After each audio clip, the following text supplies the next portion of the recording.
All right, so we're gonna do a quick little swap out of my Kohler cartridges. I was sent two different cartridges from Kohler, hot and cold. You can see you can see them here. The GP1152-349 and the GP1152-350. So the differentiator between both of these is 349 and 350, meaning hot and cold.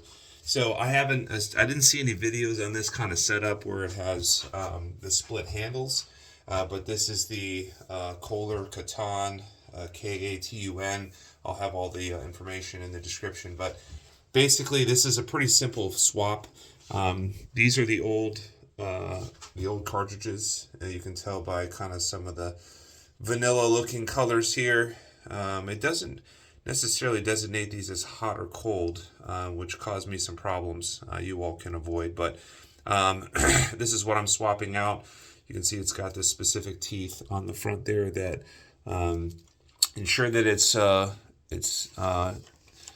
installed properly. There's also two little miniature plastic kind of bolts that secure it onto the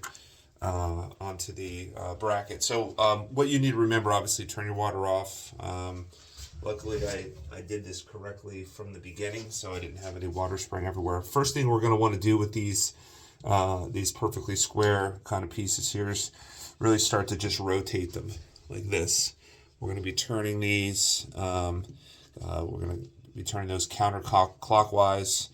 If you turn these enough times, that'll then pop off the top here. One thing to remember though is that there is water within these cartridge areas, so you're going to need to. I would have like a rag or something ready to go, which I'm going to grab right now, just in case there's some residual water after I've turned it off.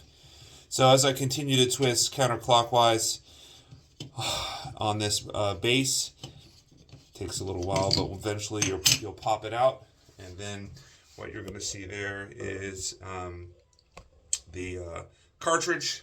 I don't know if you can see that in the video. Hopefully you can. But there's the cartridge that's sitting right there. It's on the other side of this. I apologize. Let me try to move this over a little bit.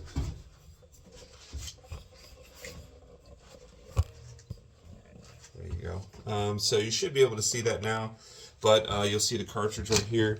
This is something that what we're going to do now is we're going to take this wrench here, and we're going to go ahead and this is what this looks like on the inside, by the way, just so that you have a chance to. We're going to do this counterclockwise again. Unscrew this bolt here, this kind of bolt that secures the cartridge in place. We're going to twist that out. It's pretty easy to get out, but once you pull that off, you'll be able to access the. You'll see here there's some of the residual water, but this pops right out pretty easily.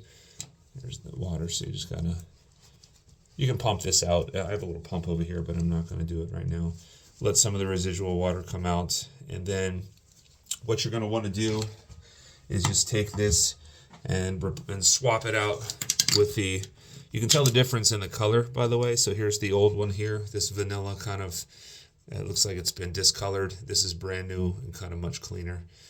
You'll see here. So they look pretty much the same, just different colors. So what we're going to do, we're going to place this back into this, and make sure that when you have it set in there, that it's the correct way, so that it'll turn your knob the correct way when you want it on there. So I tested it out.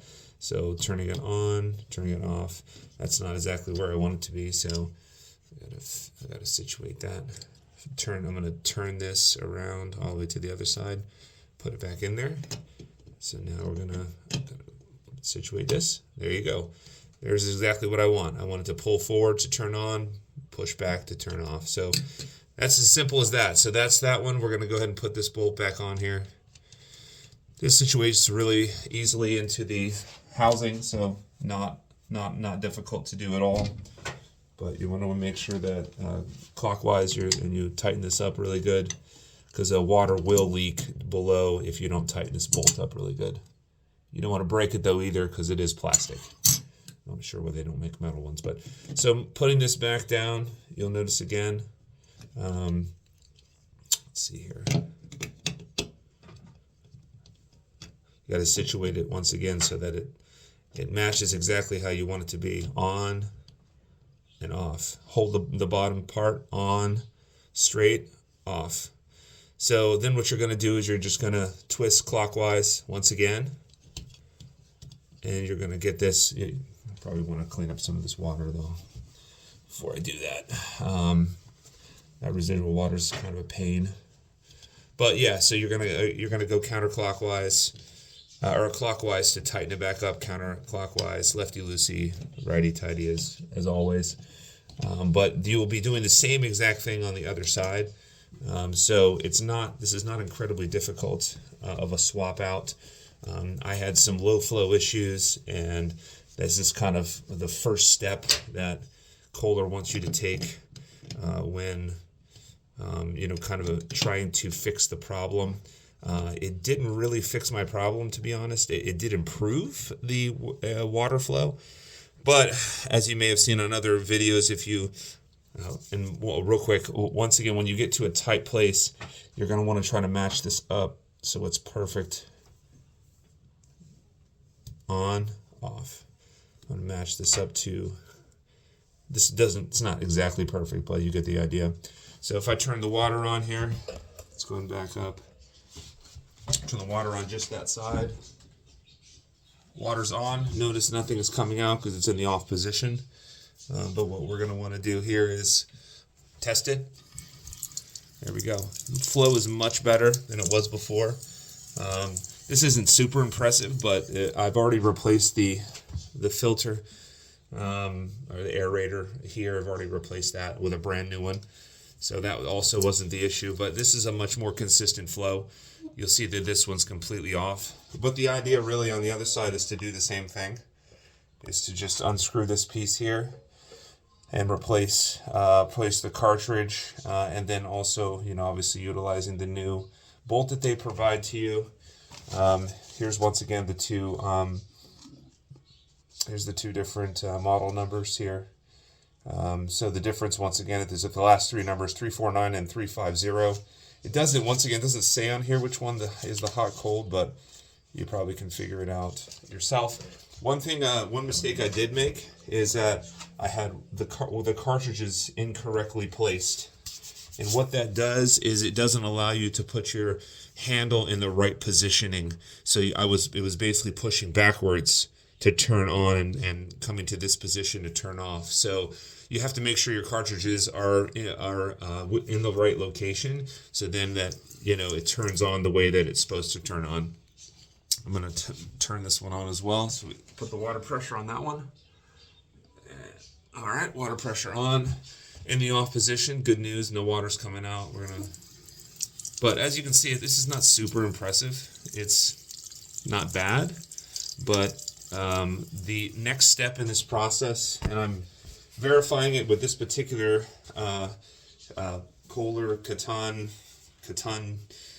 model, is to get into here, actually pull this main faucet head off, and then remove the restrictor. So the restrictor restricts water up to 45%. Obviously, there's reasons for that, but I believe there is a restrictor inside of here. So that's the next step for me. So replace both cartridges, replace the aerator. Still, not bad, but not really powerful. So, and I have very high pressure coming in from the city lines, 65 to 75 psi or more. So it's really powerful, and that's demonstrated by my other sink, where I actually had a blockage in this particular part of the unit. I had blockage there, so I had to replace the entire faucet head, and that actually cleared up the issue. There was some mineral deposit or something that was lodged within here. So that's actually another fix for it as well.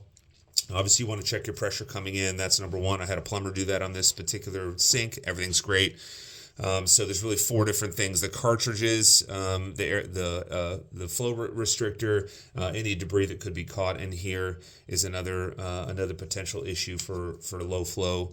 Yeah, I'll probably do another video if Kohler gets back to me and says, yes, there is a restrictor in this particular. I don't want to pull this whole thing off first before I find that out. But hope this video was helpful. Once again, replacing cartridges on the Kohler Katun unit. I'll have all the information in the description so that you know exactly what unit this is and a couple links to ordering replacement parts. Thanks a lot.